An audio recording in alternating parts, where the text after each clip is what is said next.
नमस्कार विद्यार्थी मित्रांनो, मी वन्वे सर आपल्या यूट्यूब चॅनलवर सर्वांचे स्वागत करतो. आज आपण इयत्ता 9वीच्या पाठ्यपुस्तकातील इंग्रजीच्या पाठ्यपुस्तकातील 1.5ची जी स्टोरी आहे, द नेकलेस नावाची अतिशय सुंदर अशी ब्युटिफुल स्टोरी आहे, ते आपण आज त्याची चर्चा करणार आहोत. द नेकलेस म्हणजे काय? गळ्यामध्ये असलेला जो हार असतो त्याला आपण नेकलेस असं म्हटलेलं आहे. नेकलेस म्हणजे गळ्यामध्ये जो स्त्रिया हार घालतात त्याला नेकलेस असं म्हटलं जाईल. It is a wonderful story. It is a really beautiful story between two characters, Mathilde and her husband, and it is taking place around the necklace only. ही जी स्टोरी आहे ती स्टोरी फक्त नेकलेसच्या आजूबावती आजूबाजूला फिरताना आपल्याला दिसून येते. Mathilda is the main character of this story. She is a girl. Mathilda ही मुलगी आहे. त्या स्टोरीमधले महत्त्वाचं पात्र आपल्याला दिसून येईल. And she is a pretty and charming girl. ती तुम्हाला कशी दिसून येईल? अतिशय सुंदर आणि चार्मिंग गर्ल आहे. अँड तिच्या मनामध्ये जे काय ज्याला आपण म्हणूया की मनामध्ये एक युद्ध चाललेलं आहे की संपत्तीच्या हव्यासाबद्दल, किंवा गरीब असल्यामुळं तिला ज्या तिच्या घरच्यांकडून काय काय गोष्टी मिळाल्या नव्हत्या त्या तिच्या नवऱ्याकडून, त्याच्या हजबंडकडून मिळवायच्या होत्या. परंतु ते मिळवत असताना कुठेतरी काहीतरी कमी पडल्याचं आपल्याला दिसून येतं. या सगळ्या गोष्टीची आपण चर्चा या स्टोरीमध्ये करणार आहोत. अतिशय सुंदर स्टोरी आहे, आपण ते पाहणार आहोत. चला तर मग आज पार्ट 1 या स्टोरीचा आपण पाहणार आहोत. पुढच्या लेक्चरमध्ये, पुढच्या व्हिडिओमध्ये पार्ट 2 आपण पाहणार आहोत. Let's start this story. The necklace. हार पार्ट 1 भाग पहिला. बघा, कॅरेक्टरची नावं लक्षात ठेवा. Mathilde was a pretty and charming girl. मी सांगत असताना शब्दांचे अर्थ तुम्ही लिहून घ्यायचेत वहीमध्ये. ज्या ज्या शब्दांचे अर्थ सांगणार आहेत ते पटकन लगेच तुम्ही वहीमध्ये लिहून ठेवा. स्टोरी परत परत तुम्ही वाचायची आहे. सुंदर स्टोरी आहे, याच्यावर प्रश्न विचारले जाऊ शकतात. परीक्षेला ही स्टोरी पडली जाऊ शकते. Mathilde was a pretty and charming girl. Mathilde ही अतिशय सुंदर आणि आकर्षक मुलगी होती. प्रेटी म्हणजे सुंदर आणि चार्मिंग म्हणजे अट्रॅक्टिव्ह, ज्याला आपण आकर्षक असं म्हणतो. Born as if bye an error of fate into a family of clerks. बघा, नशिबाचा दोष म्हणून. अँड एरर ऑफ फेट म्हणजे काय? फेट म्हणजे नशीब. अँड एरर म्हणजे काय? चूक. नशिबाची, ज्याला आपण म्हणतो फुटके नशीब म्हणून, की काय, ती एका क्लर्कच्या घरामध्ये जन्माला आलेली होती, किंवा त्याच्या नशिबाचा दोष म्हणाल तुम्ही तरी चालेल. एका साध्या क्लर्कच्या घरामध्ये ते जन्माला आलेली होती. She had no means of becoming known, understood, loved or be wedded to an aristocrat. आता तिचं फुटकं नशीब म्हणून की काय, ती एका कारकुनाच्या कुटुंबात जन्माला आलेली होती. त्यामुळे तिला कोणतरी ओळखावे, तिला कोणतरी समजून घ्यावे, तिच्यावर कोणतरी जीवापाड प्रेम करावे, असं काही तिच्या नशिबात योग नव्हता. ॲरिस्टोक्रॅट म्हणजे काय? ॲरिस्टोक्रॅट म्हणजे श्रीमंत घरातील व्यक्ती. तिला कोणतरी समजून घ्यावं, तिला त्याच्यावर कोणतरी प्रेम करावं, किंवा ती साध्या क्लर्कच्या कुटुंबात जन्माला आल्यामुळं तिचं लग्न एखाद्या श्रीमंत मुलाशी व्हावं, असा योग तिच्या काही नशिबात दिसून येत नव्हता. It is an error of her fate असं म्हटलेले बघा. म्हणजे ते तिच्या नशिबाचा दोषच होता ॲक्च्युली. म्हणून की काय, so she let herself be married to a minor official at the ministry of education. बघा, सो शी लेट हरसेल्फ म्हणून तिने काय केलं, तिच्या नशिबामध्ये आता तिने समजून घेतलं होतं की आपल्याला कुठल्याही गोष्टी मिळणार नाहीत, आपल्या जीवापड प्रेम करणार कोणी मिळणार नाही, आपल्याला समजून कोणी घेणारं मिळणार नाही. आपण आपण एका कारकुनाच्या कुटुंबात जन्माला आलेलो आहोत, एका क्लर्कच्या कुटुंबामध्ये जन्माला आले आहोत. मग तिला तिला कोणी ओळखून घ्यावं, समजून घ्यावं असं तिला काही वाटत नव्हतं, किंवा तिचं एखादं लग्न एखाद्या श्रीमंत व्यक्तीशी व्हावं, एखाद्या श्रीमंत व्यक्ती मुलाने त्याला समजून घ्यावं, प्रेमात पडावं, असं काही तिच्या नशिबात योग नव्हता. म्हणून शिक्षण खात्यातील मिनिस्ट्री ऑफ एज्युकेशन मंत्रालयातलं जे शिक्षण खातं असतं, त्या शिक्षण खात्यामध्ये एक मायनर ऑफिशियल होता. एका कनिष्ठ कर्मचाऱ्याशी तिने लग्न करायचं ठरवलं किंवा लग्न केलं तिने. She let herself be married असं म्हटलेलं बघा, to a minor official. Minor म्हणजे लहान, ऑफिशियल म्हणजे कर्मचारी. एखादा कनिष्ठ कर्मचाऱ्याशी लग्न करण्यास त्याने होकार दिलेला होता, आणि तो कर्मचारी कुठल्या खात्यातला होता? मिनिस्ट्री ऑफ एज्युकेशन, शिक्षण खात्यातला तो होता. मंत्रालयात जे शिक्षण खातं आहे ना, तिथं तो मुलगा कामाला होता आणि त्याच्याशी त्यांनी लग्न करायला होकार दिला. शी ड्रेस्ड प्लेनली. ती आता तिचं ड्रेसिंग स्टाईल तिथे दिलेली बघा, ती कपडे कसे घालायचे. शी ड्रेस्ड प्लेनली. प्लेनली म्हणजे कसं, साधे, सिंपल, सोबर ज्याला आपण म्हणतो ना, ते अतिशय साधे कपडे घालायचे. Because she had never been able to afford anything better. कारण ती कपडे चांगली का घालत असायची? She had been able to afford anything better. Afford म्हणजे काय? टू अफोर्ड महत्वाचा शब्द आहे. अफोर्ड म्हणजे परवडणे. कारण तिला कोणत्याही प्रकारचे चांगले कपडे वापरणे तिला परवडणे शक्यच नव्हते. बरोबर आहे ना, गरीब असल्यामुळे तिला मोठ्या अशा चांगल्या प्रकारचे कपडे ती घालू शकत नव्हती. शी सफर्ड एंडलेसली. शी सफर्ड एंडलेसली. बघा, सफर म्हणजे काय, ज्याला आपण म्हणतोय की दुःखी होणे. सफर्ड म्हणजे काय, दुःखी होणे. आणि असं म्हणून ती काय होत असायची, सारखी दुःखी होत असायची. Feeling she was entitled to all the luxurious of life. Luxurious of life म्हणजे जीवनातील सगळ्या सुख समाधानाच्या ज्या वस्तू आहेत त्यांना लक्झरीज ऑफ लाईफ म्हटलं जातं, किंवा चैनीच्या वस्तू ज्या आहेत, चैनीच्या गोष्टी आहेत, हे सगळं मिळवणे तिच्या आयुष्याचा एक भाग आहे. किंवा तिला असं वाटत असायचं की आपण आपल्या आयुष्यामध्ये सगळ्या सुख चैनीच्या ज्या वस्तू आहेत किंवा ज्या गोष्टी आहेत त्या आपण मिळवल्या पाहिजेत, तो आपला हक्क आहे. परंतु त्या तिला मिळवता येत नव्हत्या, किंवा तिला तिच्यापाशी त्या गोष्टी नव्हत्या. बंगला नव्हता, गाडी नव्हती, हार वगैरे नव्हते, माणिके नव्हती, रत्न नव्हती, नोकर चाकर नव्हते, चांगली लाईफस्टाईल नव्हती. म्हणून असा विचार करून ती काय व्हायची, सफर्ड व्हायची. सफर्ड व्हायची म्हणजे काय, सारखी दुःखी असायची. शी सफर्ड, ती दुःखी व्हायची कारण because of her shabby poorly furnished house. बघा, तिच्या मनामध्ये काय दुःख होतं, या गोष्टींचं दुःखी व्हायचीच, परंतु तिला आणखी एका गोष्टीचं दुःख व्हायचं. Because of her shabby poorly furnished house, ज्याला आपण म्हणतोय, ते तिचं जे घर आहे ते घर कसं होतं, जुनाट होतं, आणि त्या घरामध्ये कोणत्याही प्रकारच्या सुखसुविधा नव्हत्या, गैरसोयी जास्त भरलेल्या होत्या. पुअरली फर्निश्ड म्हणजे अतिशय तुटकं फुटकं घर होतं. शाबी म्हणजे अतिशय जुनाट घर होतं. आणि त्या घराकडे बघून सुद्धा तिला दुःख वाटायचं की आपलं घर कधी चांगलं असायचं. तिथं बेड, टी व्ही, फर्निचर सगळं जिथल्या तिथं, फॅन वगैरे, ए सी वगैरे कधी असायचा, कधी आपल्याला ह्या गोष्टी मिळायच्या. आणि हे सगळ्या गोष्टी नसल्यामुळे ती सफर्ड व्हायची, ती दुःखी होऊन जायची.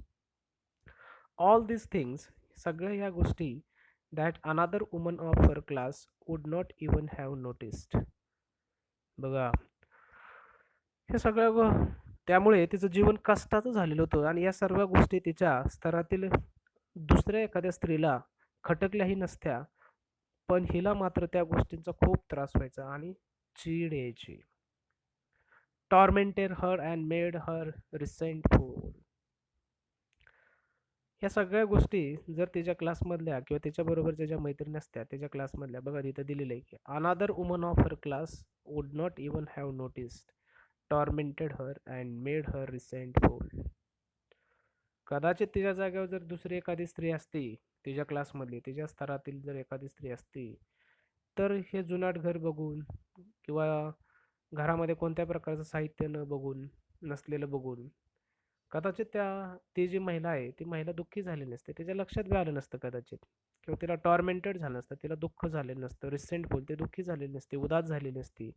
परंतु मॅथिल्डा मात्र ती दुःखी असायची. कारण she dreamed of a grand palatial mansion with vast rooms inviting smaller rooms, perfumed for after chats with close friends. तिने एक स्वप्न बघितलेलं होतं. साहजिकच मुली जास्त स्वप्नाळू असतात असं म्हटलं जातं. All girls are very dreamful असतात. All girls are dreamers of great dreams. मुली काय असतात? जास्त स्वप्नाळू असतात. भविष्याचा जास्त विचार करत असतात. तसंच ही सुद्धा मॅथिल्डा होती आणि तिने एक स्वप्न पाहिलेलं होतं. कशाचं? ग्रँड म्हणजे काय?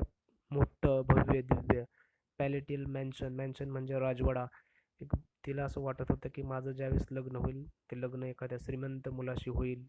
त्याच्या एक भव्य दिव्य असा काय असेल? राजवाडा असेल, मॅन्शन असेल.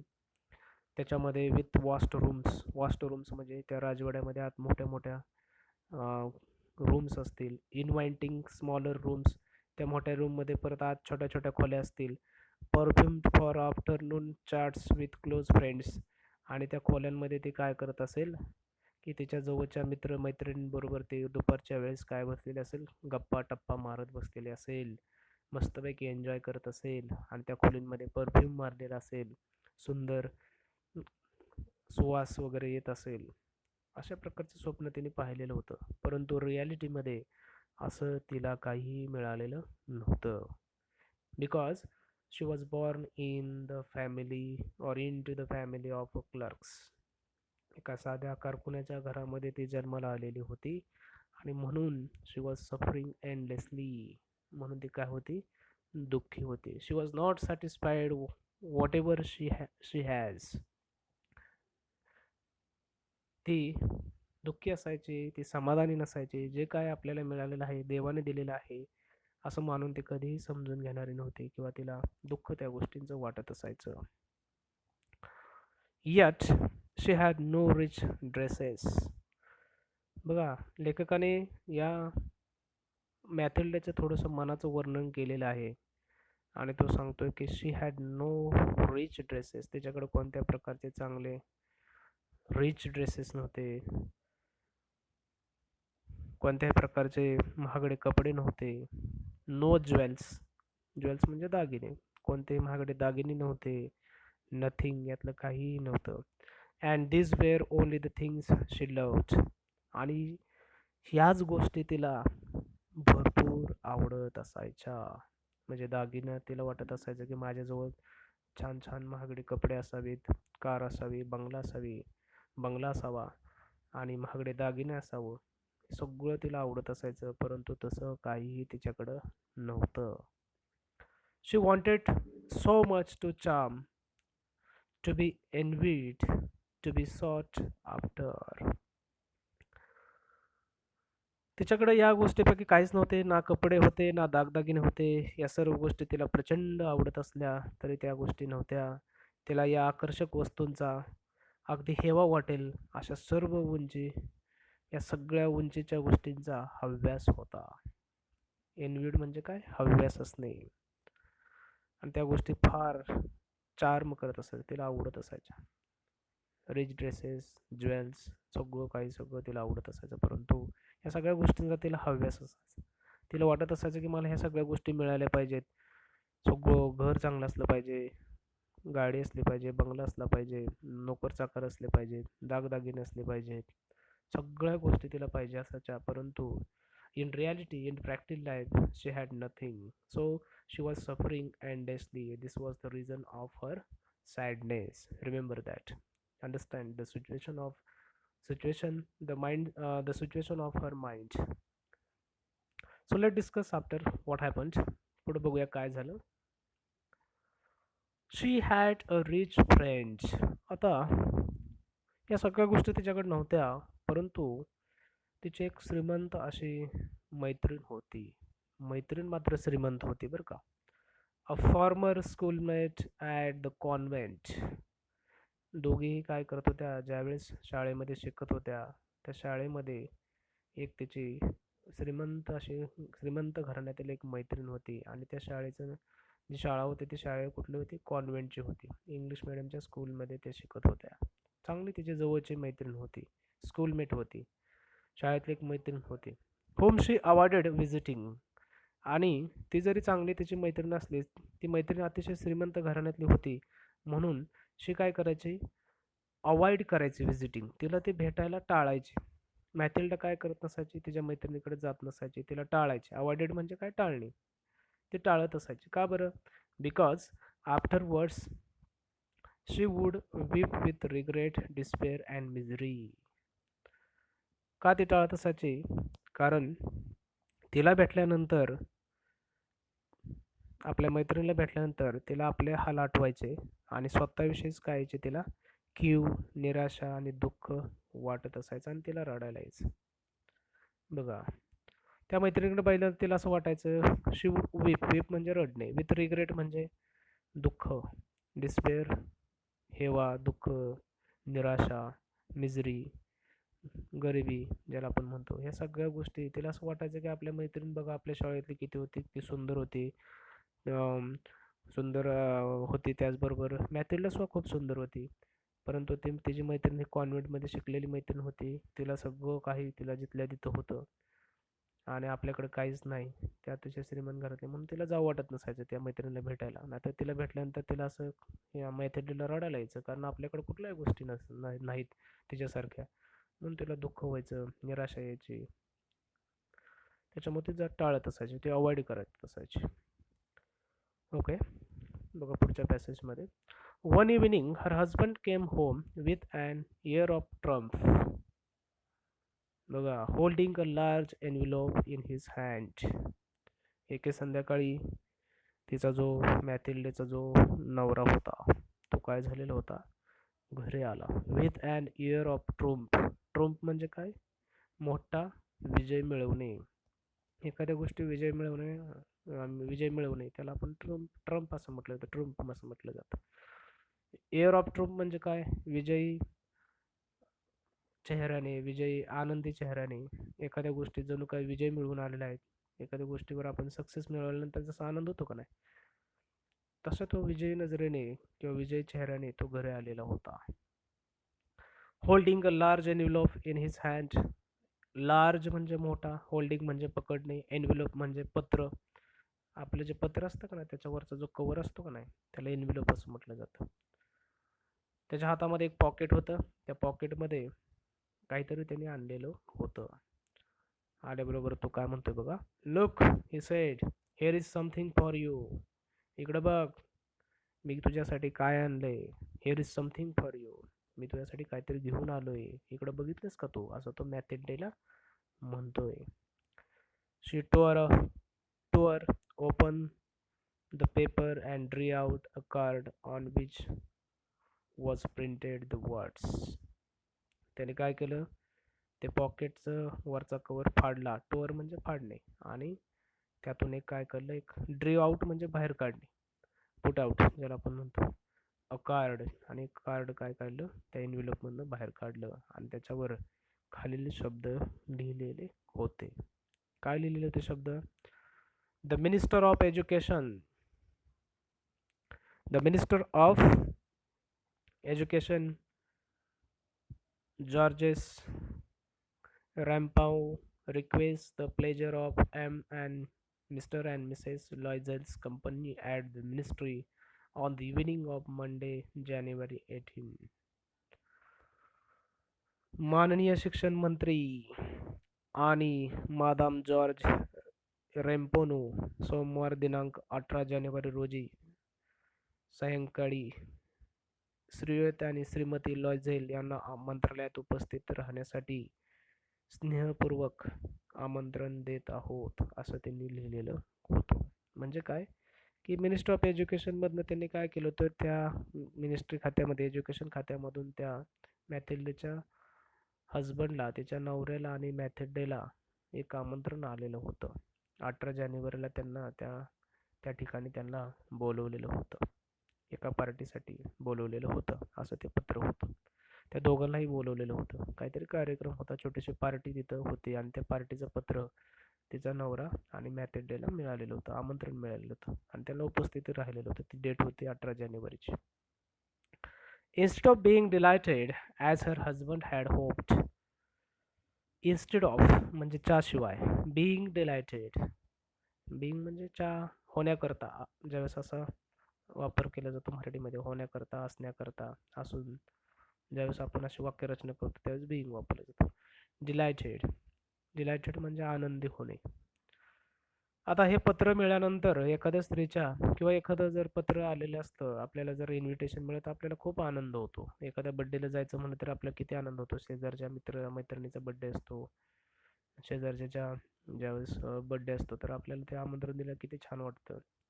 आणि इथं तर काय केलं होतं, पार्टीसाठी आमंत्रण आलेलं होतं मॅथेल्डेला, आणि तो नवरा ते पत्र घेऊन आलेला होता, आणि तो तिला वाचून दाखवतो की आपल्याला 18 जानेवारीला आपल्याला आमंत्रण आहे, शिक्षण खात्यामध्ये आपल्या दोघांनाही बोलवलेले. There is a small party for us. The small party is arrange there and we have to attend the party. So after listening this words, any woman from any strata or any family, she would become happy, but nothing could happen like that. परंतु अशा प्रकारचं काहीही घडलेलं नव्हतं.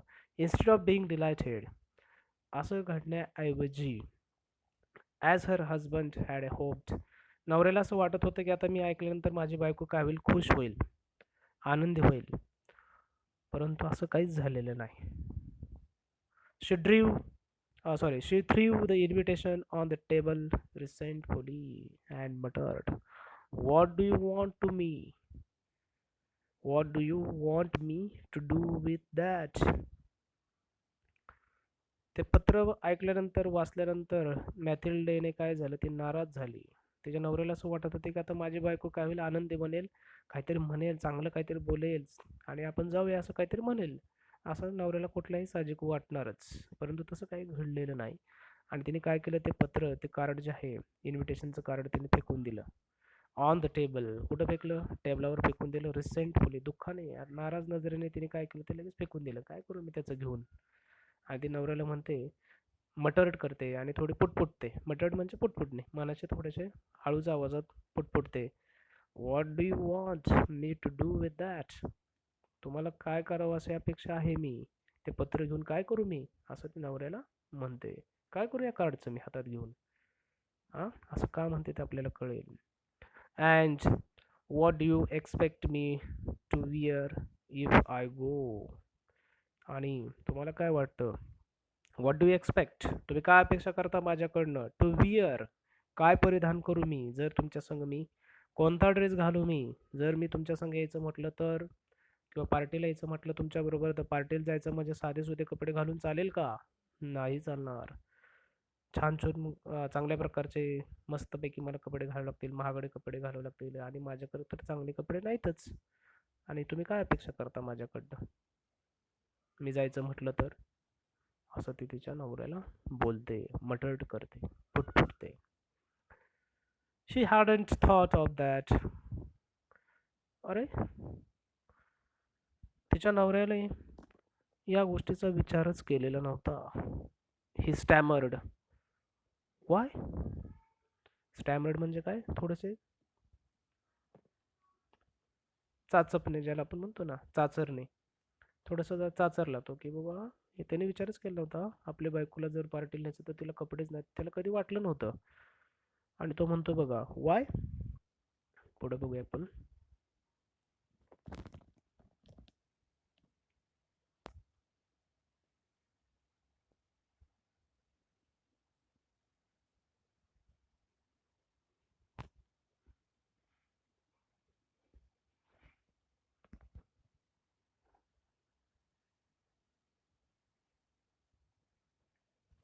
बघा इथं, ही स्टॅमर्ड and, तो का म्हणतोय, why the dress you go to the theatre in, it seems very nice to me. नवरा म्हणतोय, अगं नाराज कशाला होतेस, ड्रेस नाही असं का म्हणतेस तू, आपण थिएटरला जाताना जो ड्रेस घालतीस ना तू, आणि तो ड्रेस तुला खूप छान दिसतो, असं तो म्हणतो. तो का घालत नाहीस, थिएटरमध्ये जाण्यासाठी जो ड्रेस तू घालतेस ना, तो माझ्या मते तो खूप छान आहे, असं तो म्हणतो. He stopped, stunned and distressed to see his wife crying. आणि एवढं बोलल्यानंतर तो आपल्या बायकोला रडताना पाहून दुःखी झाला आणि स्तब्ध होऊन तिच्याकडे पाहतच राहिला. ही स्टॉप्ड, तो थांबला. स्टंट, तो जरा आश्चर्यचकित झाला. डिस्ट्रेस, दुःखी झाला. To see his wife crying, आणि असं म्हटल्यानंतर त्याची बायको काय झाली, थोडीशी रडायला लागली. ते मॅथिल्डा रडायला लागलेली होती. तिला दुःख वाटू लागलं. तिचं अगोदरचे स्वप्न तिला आठवू लागली की आपण लग्न झाल्यानंतर असं होईल तसं होईल. आपले कपडे असतील, महागडे ज्वेल्स असतील, आपल्याकडे दागिने असतील, घर असेल, नोकर चाकर असेल, बंगला असेल, परंतु असं काही तिच्याकडे नसल्यामुळं तिला आणखी दुःख वाटलं की आपल्याला साधे पार्टीला जायचं म्हणलं ते साधा एखादा ड्रेस सुद्धा चांगला नाही. आणि असं तिला ते आज तिला तर थोडंसं भावना दाटून आल्या आणि ती रडू लागली. आणि हे बघून तिचा नवरा थोडासा आश्चर्यचकित झाला. ही स्टटर्ड, ही स्टटर्ड, तो स्तब्ध होऊन तिच्याकडे बोलला. What's the matter, let's see Mathilda, how much would you suitable dress cost. तो आपल्या बायकोला रडताना पाहून दुःखी झाला आणि स्तब्ध होऊन तिच्याकडे पाहतच राहिला. काय झालं मॅथिल्डा, व्हॉट्स द मॅटर, तो विचारतो. काय झालं मॅथिल्डा, का रडतेस तू? लेट्स सी मॅथिल्डा, आपण बघू काय करता येईल का ते. कशाला रडतेस तू, असं तो म्हणू लागला. How much would a suitable dress cost, जर चांगला ड्रेस घ्यायचा, तो जरा थोड्या दबक्या आवाजात म्हणाला, जर तुला एखादा चांगला ड्रेस घ्यायचा म्हटलं तर किती पैसे लागतील त्याला बरं, असं तो विचारू लागला. अंदाजे त्याची काय किंमत असेल, असं तो म्हणतोय. शी थॉट फॉर अ मुमेंट, तिने क्षणभर विचार केला आणि म्हणाली. कम्प्युटिंग द कॉस्ट, तिने काय केलं, जरा किमतीचा हिशोब केला. And also wondering what amount she could ask for without an immediate refusal. नक्की काय किंमत सांगावी याचा ती विचार करू लागली. आणि शेवटी ती घुटमळत म्हणाली, मला नक्की माहीत नाही, पण बहुतेक 400 फ्रँकमध्ये मी जमवून घेईल. पुढं म्हणते बघा ते. So wondering what amount she could ask for without an immediate refusal. काही म्हणायच्या आत आपण काय केलं पाहिजे, तो आपण त्याला किंमत सांगितली पाहिजे असं ती मनाशी ठरवू लागली. ॲट लास्ट शी अँसर्ड हेजिस्टंटली, आणि घाईघाई ते शेवटी काय म्हणाली, तिने उत्तर दिलं. आय डोंट नो एक्झॅक्टली, मला माहीत नाही बरं का किती पैसे लागतील चांगल्या ड्रेससाठी, but I think I could do it with 400 francs. 400 franc, जवळजवळ, फ्रँक हे नाणं आहे बघा तिकडलं. हे स्टोरी जी आहे ती विदेशातली आहे, आपल्या राष्ट्रातली तर स्टोरी नाही. त्याच्यामध्ये फ्रँक्स, फ्रँक्स हे नाव, फ्रँक म्हणजे नाणं आहे. त्या 400, आपल्याकडे जसं रुपया नाणं आहे तसं तिकडं फ्रँक्स आहे. 400 फ्रँक्स लागतील असं ते, कमीत कमी 400 फ्रँक्स लागतील आणि त्याच्यामध्ये मी जमवून घेईन, चांगला ड्रेस येऊ शकतो, असं ती म्हणाली. She turned a little pale because she had been saving that exact amount to buy a gun for a hunting summer in the country near Nantar, Nanantr, Nantar, and with a few friends. However, he said, very well, I can give you a 400 for thanks, but try and get a really beautiful dress. बघा, ज्यावेळेस ती असे म्हणाली की 400 फ्रँक्समध्ये मी जमवून घेईल, त्याचा चेहरा थोडासा पेल झाला. पेल म्हणजे थोडासा उतरला, नाराज झाला. बिकॉज, का बरं? Because she had been saving that exact amount to buy a gun for hunting summer. त्याला काय करायचं होतं, तो त्याच्या जॉबमधून 400 फ्रँक्स जे अमाऊंट आहे ती तेवढीच अमाऊंट त्याने काय केली होती, त्याने साठवत आलेला होता. आणि त्याला काय करायची होती, to buy a gun for hunting summer, उन्हाळ्यामध्ये शिकारीसाठी जाण्यासाठी त्याला एक बंदूक विकत घ्यायची होती, गन विकत घ्यायची होती. आणि त्याची किंमत सुद्धा 400 फ्रँक्स एवढीच होती. आणि तो काय करणार होता, नंतर जवळच्या एका प्रदेशामधील मित्रांबरोबर काय करायचं, मित्रांबरोबर तो शिकारीला जाणार होता. त्या कंट्रीचं नाव सुद्धा दिले. हावेवर ही सेड, तरी सुद्धा तो म्हणाला, very well, I can give you 400 francs. तरी सुद्धा तो काय म्हणाला, बायको रडायला लागल्यानंतर तो म्हणाला, माझ्या बंदुकीचे पैसे जे आहेत ते 400 फ्रँक्स मी तुला देऊन टाकेल, तुला एक चांगल्या प्रकारचा एक ड्रेस घेऊन देईल, आणि तू रडू नकोस, please stop your crying and we will manage it. आपण काय करूया, तो मॅनेज करूया, तू रडू नकोस, आपण but try and get a really beautiful one, आणि आपण चांगल्या प्रकारचा, खरोखरच ठीक आहे, मी तुला काय करेल, 400 फ्रँक्स देतो आणि एखादा सुंदर असा ड्रेस तुला विकत घे, असं तो म्हणतो. बघा, त्याने 400 फ्रँक्स हे अमाउंट कशासाठी ठेवलेलं असते, त्याला बंदूक घ्यायची असते, शिकारीला जायचं असतं उन्हाळ्याच्या सुट्टीमध्ये मित्रांबरोबर आणि त्यासाठी ते पैसे वाचवत आलेला असतो, सेव्हिंग करत असतो. परंतु असं घडलं नाही. परंतु मॅथिलला ज्यावेळेस रडायला लागली ड्रेस नसल्यामुळे, त्यावेळेस तो म्हणतो, ठीक आहे, मी तुला ते पैसे देतो, तू त्याचा एक सुंदर असा ड्रेस घेऊन टाक. The day of the party ड्रीव near. आता तो पार्टीचा दिवस 18 जानेवारीची जी तारीख होती ती आता जवळ येत चाललेली होती. And madam madam Loisel seemed sad, restless, anxious, though her dress was ready. आता पार्टीचा दिवस जवळ येत चाललेला होता. त्यासुद्धा मॅडम लॉयझेल ज्या होत्या त्या आणखी दुःखी, रेसलेस, अँग्जियस. तिच्या चेहऱ्यावर आणखी सुद्धा काही नव्हता, टवटवी नव्हती. ती सुद्धा अतिशय दुःखी, अस्वस्थ आणि बेचैन होऊ लागली होती. सॅड म्हणजे दुःखी, रेसलेस म्हणजे अस्वस्थ, बेचैन, अँग्जियस म्हणजे बेचैन. दो हर ड्रेस वॉज रेडी. बघा, पार्टीचा दिवस जवळ येत होता, तिला ड्रेस आता घेतलेला होता आणि तरीसुद्धा ही मॅथिल्डा होती किंवा जी मॅडम लॉयझेल होती ती काय होत नव्हती, दुःखी दिसून येत होती.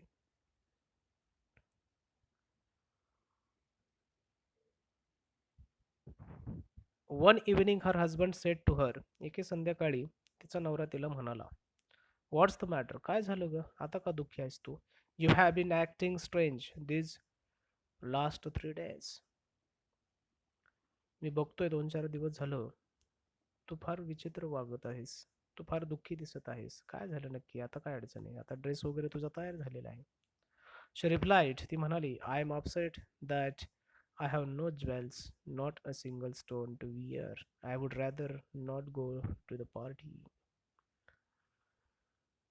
आता तिच्या दुःखाचं कारण कळले बघा. काय म्हणते, आता माझ्याकडे ड्रेस आहे, सगळं आहे, परंतु आय एम अपसेट, मला फार दुःख होते सांगताना की माझ्याकडे आय हॅव नो ज्वेल्स, मला कोणत्याही प्रकारचे फुटका सुद्धा मनी नाही माझ्या अंगावर घालायला, मौल्यवान रत्न नाही, कोणत्याही प्रकारचे ज्वेल्स नाही, दागिने नाहीत, आणि not a single stone to wear. Wear म्हणजे परिधान करणे. एक फुटका मणी सुद्धा माझ्या अंगावर नाही घालायला, काय करू मी? I would rather not go to the party. त्याच्यापेक्षा पार्टीला न गेलेलं बरं. बघा, ते पार्टीला जायचं म्हटल्यानंतर त्याला ड्रेस पाहिजे, ड्रेस घेतल्यानंतर परत त्याला हार पाहिजे छानपैकी, ज्वेल्स पाहिजेत, नाहीतर न गेलेलं बरं असं ती म्हणते. बघा, माणसाचं मन कसं असतं, एखादी गोष्ट मिळाली तरी ती समाधान राहत नाही. एक गोष्ट मिळाली की त्याला वाटतं दुसरी गोष्ट मिळावी, तिसरी गोष्ट मिळावी, चौथी गोष्ट मिळावी, पण कधीही तो समाधानी राहत नाही. And this is the best example of this story. Mathilda is the best example of this story. तिला हव्यास आहे आणि हे त्याचं जबरदस्त उदाहरण सांगायचं म्हटलं तर मॅथिल्डा. त्याच्यामुळं आपण आपल्याकडे जे काय आहे आपल्या आयुष्यामध्ये जे आहे ते घेतलं पाहिजे, ते स्वीकारलं पाहिजे आणि त्याच्यात आनंदी राहिलं पाहिजे. This is the message of this story. आणि हाच या स्टोरीमधनं खरा मेसेज आपल्याला दिसून येतो. You could wear flowers, he said. They are very fashionable at this time of year. Of year. बघा, नवरा म्हणतोय की अगं तुझ्याकडे दागिने नसले म्हणून काय झालं, तर तू काय करू शकते, सुंदर अशा प्रकारचे फुलं परिधान करू शकते, फुलांचा हार तू घालू शकतेस. And they are very fashionable at this time of year. आणि आता सध्याच्या काळामध्ये फुलांचा माळा घालणे हे आता फॅशन होत चाललेले आहे, त्यामुळे तू घालू शकतेस असं तो म्हणतो. शी वॉज नॉट कन्व्हिन्स्ड. आणि तरीसुद्धा तो काय करू शकला नाही, तिची शी वॉज नॉट कन्व्हिन्स्ड. तिला काही केलं तरी तिची समजूत काय निघेना असं लेखक म्हणतोय. The next day she went to her friend's house and told her of her distress. दुसऱ्या दिवशी मॅथिल्डा काय केली, तिच्या मैत्रिणीच्या घरी गेली आणि तिला सगळं काही सांगितलं. हर डिस्ट्रेस, तिच्या दुःखाचं कारण किंवा तिची जी व्यथा आहे ती व्यथा तिने काय केली, तिच्या मैत्रिणीला सांगितली. Madam Forestier went to her mirrored wardrobe took out a large box, brought it back, opened it, and said to Madame Loisel. आता तिच्या मैत्रिणीचं नाव काय आहे बघा. दुसऱ्या दिवशी ती ज्यावेळेस तिच्या मैत्रिणीकडे गेली त्यावेळेस तिने तिची व्यथा सांगितली. Madame Forestier. त्या मैत्रिणीचं नाव काय आहे तिच्या? मॅथिल्डेच्या मादाम फॉरेस्टियर. मादाम फॉरेस्टियर ही तिची मैत्रीण आहे. फॉरेस्टियर काय केली, ती तिच्या मिरट वॉर्डरोबमध्ये गेली. तिच्या आरशाचं जे कपाट आहे ना, वॉर्डरोब, आरशाच्या कपाटात मिरड म्हणजे आरसा असतो, त्याला मिरर असं म्हटलं जातं. वॉर्डरोब म्हणजे आरशाचं कपाट. आरशाचं कपाट होतं, त्या आरशाच्या कपाटात ती गेली आणि तिने त्या कपाटामधून एक मोठा बॉक्स बाहेर काढला आणि ती परत आली. ते बॉक्स तिने उघडला आणि ती मादाम लॉयझेलला म्हणाली. लॉयझेल म्हणजे आपली मॅथिल्डा. ते मॅथिल्डाला म्हणाली, चूज माय डिअर, तू काय कर, यातून एक निवड कर, कुठला तुला पाहिजे तो हार तू घे, असं ती म्हणाली.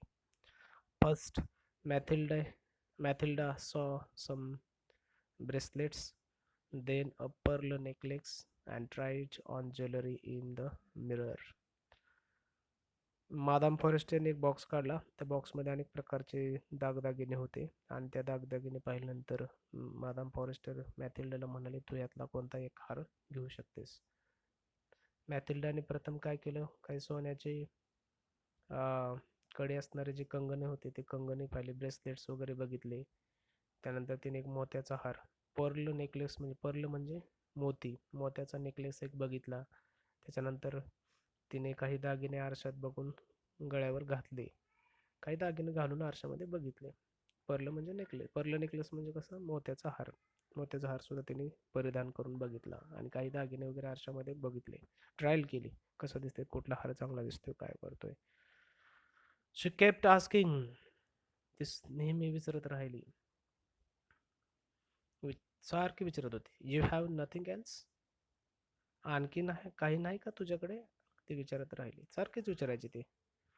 मादाम लॉयझेल म्हणजे आपली मॅथिल्डा त्या मॅदाम फॉरेस्टर, त्याची जी मैत्रीण होती फॉरेस्टरला म्हणायचे, अरे एवढंच आहे का तुझ्याकडे, एवढंच आहे का, दुसरं काय नाही का, आणखी काय असलं तर दाखव की, असं सारखे विचारत असायची बघा. म्हणजे आणखी सुद्धा कसं मन तिचं.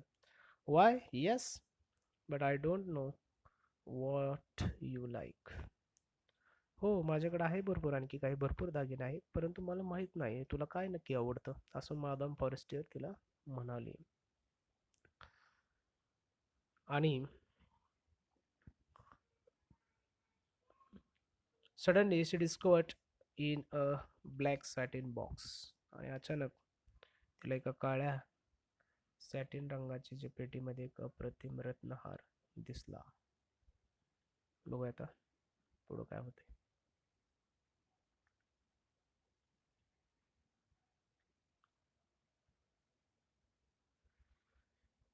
Suddenly she saw in a black satin a super diamond necklace.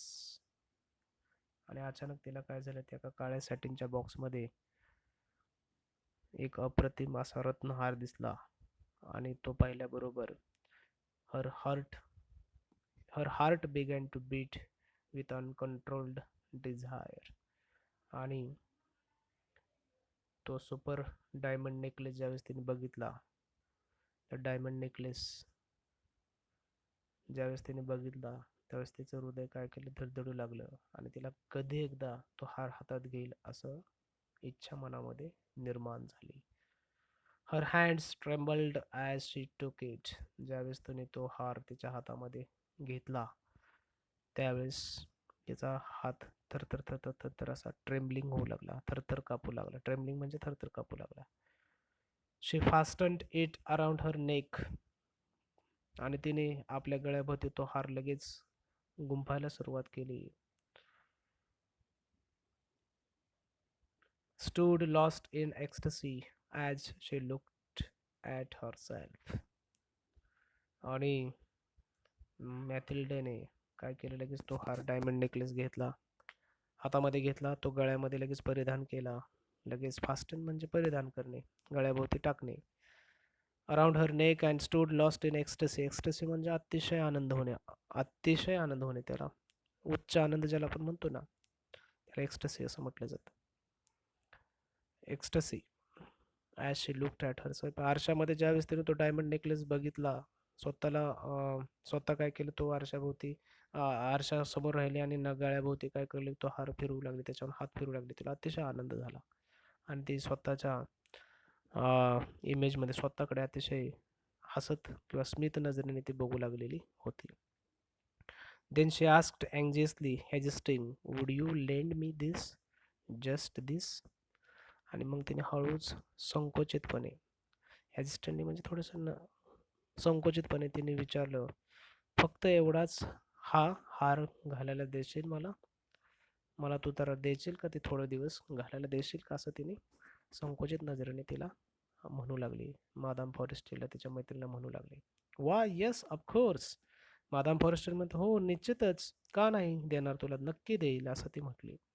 She drew her arms around her friend's neck rapturously, then played with her treasure. आणि तिने लगेच काय केलं, मॅडम फॉरेस्टर ज्यावेळेस म्हणले, हो देईल मी नक्की तुला, काय अडचण नाही, लगेच तिने अत्यानंदाने काय केलं, आपल्या मैत्रिणीला मिठी मारली आणि तो आपला खजिना घेऊन ती झपाट्याने निघून गेली, घेऊन गेले डायमंड नेकलेस.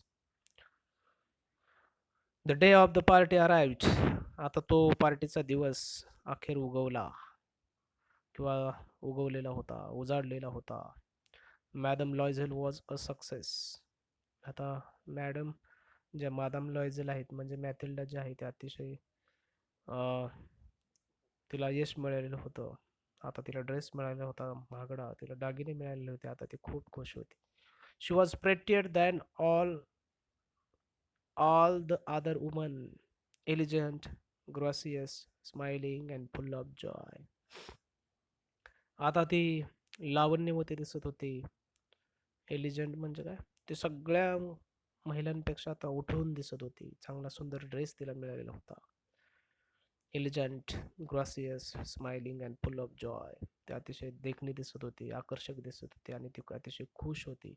आणि इतर स्त्रिया, सगळ्या स्त्रियांमध्ये ती अतिशय देखणी दिसत होती, सुंदर दिसत होती, असं वर्णन तिथं केलेलं आहे. She danced wildly with passion, forgetting everything in the triumph of her beauty and success, floating in a cloud of happiness. ती तिच्या सौंदर्याच्या आणि विजयाच्या उत्कट भावनेमध्ये बेभान होऊन ती मुक्तपणे नाचत होती आणि जणू काही ती सुखांच्या लाटांवर तरंगत आहे असं तिला वाटत होतं. Floating in the cloud of happiness, आनंदाच्या ढगांमध्ये ती जणू काही उडत आहे, संचार करत आहे, पोहत आहे, असं तिला वाटू लागलेलं होतं. Mathilde and her husband left at about 4 o'clock in the morning. पहाटे 4 वाजता मॅथिल्डा आणि तिचा नवरा त्या पार्टीमधून निघून गेले. When they were finally in the street. ज्यावेळेस ते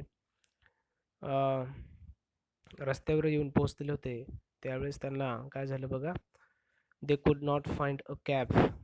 ज्यावेळेस ते पहाटे 4 वाजता जी पार्टी संपली, त्या पार्टीनंतर ते सकाळचे निघून गेले आणि खाली रस्त्यावर आले. रस्त्यावर आल्यानंतर त्यांना एकही टॅक्सी मिळत, कॅब म्हणजे taxi, they could not find a cab. त्यांना एकही कोणत्याही प्रकारची टॅक्सी आता थांबत नव्हती, मिळत नव्हती. They walked down toward the Seine till they found one. त्याला एकही टॅक्सी मिळत नव्हती, म्हणून त्या सीनच्या दिशेने ते चालू लागले. तेव्हा अखेर त्यांना एक टॅक्सी मिळाली. Till they could find one. They were dropped off at their door in the Rue des Martyrs and sadly it was all over for her. बघा, पहाटे 4 वाजता मॅटिल्डा आणि तिचा नवरा तिथून निघाले, त्या पार्टीमधून निघाले. ते रस्त्यावर ज्यावेळेस येऊन पोहोचले, त्यांना त्यावेळेस ते एकही टॅक्सी त्यांना मिळत नव्हती, म्हणून ते सीन नावाचं जे ठिकाण होतं त्या ठिकाणावर ते काय केले, चालू लागले. आणि त्या सीनच्या ठिकाणाला पोहोचल्यानंतर, स्टेशनला पोहोचल्यानंतर अखेर त्यांना एक टॅक्सी मिळाली. द मार्टर्स येथील जे त्यांचं घर होते, घराच्या दारापाशी त्या टॅक्सीने त्यांना सोडले. द मार्टर्स हे त्यांचे राहण्याचं ठिकाण आहे. आणि ज्यावेळेस त्या त्या घराच्या दारापाशी त्या टॅक्सीने त्यांना सोडले, अखेरीस तिच्यासाठी त्या सर्व गोष्टीची सांगता झालेली होती. म्हणजे तिथं कुठंतरी ते सगळ्या गोष्टी त्या थांबलेल्या होत्या, आता ते संपलेलं होतं. In front of the mirror she took a final look at herself in all her glory. घरी गेल्यानंतर सुद्धा जो आरसा होता त्या आरशापुढे ते गेली आणि शेवटी तिने झोपायच्या अगोदर का होईना म्हणली एकदा आपण आरशामध्ये बघूया कशी दिसते मी, कशी छान दिसतेस का मी. म्हणून तिने एकदा जाण्यासाठी आरशापुढे जाण्याचं ठरवलं आणि ती तिथं गेली. But suddenly she uttered a cry. आणि आरशामध्ये ज्यावेळेस ती बघायला गेली त्यावेळेस तिला अचानक त्या तिच्या रूममधून एक मोठा रडण्याचा आवाज आला. She know longer had the necklace around her neck. का रडत होती? तर तिच्या गळ्याभोवती तो डायमंड नेकलेस तो आता तिच्या गळ्याभोवती राहिलेला नव्हता. बघा, इथनं स्टोरी आपली चेंज होत आहे. स्टोरीला दुसरं वळण इथं लागलेलं आहे. आता इथून मागचं हे सगळं बॅकग्राऊंड होतं. पाठीमाग कसं काय तिने हार मिळवला, कशी होते तिचं लग्न, कसं झालं, काय केलं, तिचा नवरा कसा होता, पार्टी कशी झाली, इन्व्हिटेशन कसं आलं, हे सगळ्या गोष्टी पार्टीमध्ये काय काय झालं हे सगळं घरी आल्यानंतर बघतं तर तिने असं ठरवलं की झोपण्यापूर्वी एकदा बघूया आपण. बायकाला थोडी हौस असते बघायची. त्याप्रमाणे ती सुद्धा गेली आणि आरशामध्ये बघू लागली स्वतःला की आपल्याला किती छान दिसते मी, खूप छान दिसतोय का हार, असं बघायसाठी आनंदाने ती गेली. आणि अचानक तिच्या लक्षात आलं की आपल्या गळ्याभोवती तो नेकलेस जो होता, तो डायमंड नेकलेस जो आपण उधार घेतलेला होता मादाम फॉरेस्टियर करून तिच्या मैत्रिणीकडनं, तो नेकलेस तिच्या आता गळ्याभोवती राहिलेला नव्हता. आणि म्हणून ती आता क्राईंग करू लागलेली, ती रडू लागलेली होती. What is the matter asked her husband. नवरा विचारू लागला, अगं काय झालं, का रडतेस तू, what is the matter. She turns towards him panic stricken. I have no longer have Madam Forestier's necklace. आता तिला काय बोलावं असं कळत नव्हतं. आणि मी मी असं म्हणू लागली ती,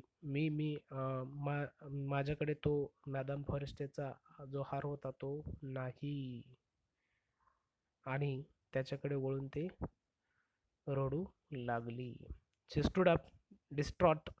व्हॉट, हाऊ, दॅट्स इम्पॉसिबल. तो म्हणू लागला.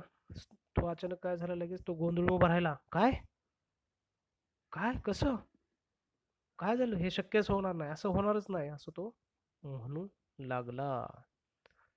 These are the emotions and expressions of her husband and Matilda. आता तुम्हाला कळलं असेल की स्टोरी किती सुंदर आहे. इथून पुढची स्टोरी जो पार्ट सेकंड आहे तो आपण पुढच्या लेक्चरला पाहणार आहोत. शेजारचे जे दिलेले प्रश्न उत्तर आहेत साईडचे ते तुम्ही सोडवायचे आहेत. काही शब्द दिले ते वहीमध्ये लिहायचे आहेत. थोडेसे शब्द या स्टोरीमध्ये नवीन आहेत, ते नवीन शब्द तुम्ही लिहा. त्याचा अर्थ बघा डिक्शनरीमध्ये. डिक्शनरी डाउनलोड करा मोबाईलमध्ये, ऑफलाईन डिक्शनरी ऑनलाईन किंवा विकत घ्या.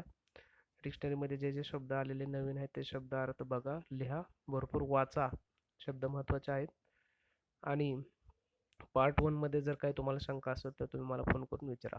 याच्यावर जे काही प्रश्न आहेत, थिंक अँड द आन्सर हे शब्द जे आहेत ते तुम्ही लिहायचे आणि त्याचे फोटो मला पाठवायचे आहेत.